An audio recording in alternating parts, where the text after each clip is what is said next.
Ngayon guys, magluluto kami ng Bicol Express.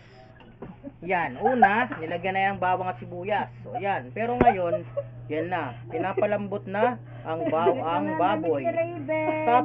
Tapos ng baboy, nilagyan na yan ng shrimp paste. Tapos nilagyan din ng ang tawag dyan, sitaw. And Baguio beans. Nilagyan ng Baguio beans. Pagkatapos, nilagyan namin ng siling labuyo.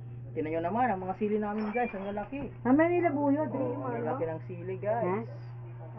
Tapos, lalagyan namin ng ito tayo, lagyan mo na yan. gata. Kakang gata. Lagyan namin ng kakang gata. Yan na, may tubig-tubig. Lagyan namin ng kakang gata. Mamaya na yung sili, pag pang pinali yan. Ang bango. Ngayon guys, sarap oh. Ate, hi. Hi kayo. Hi kayo. Hi kayo.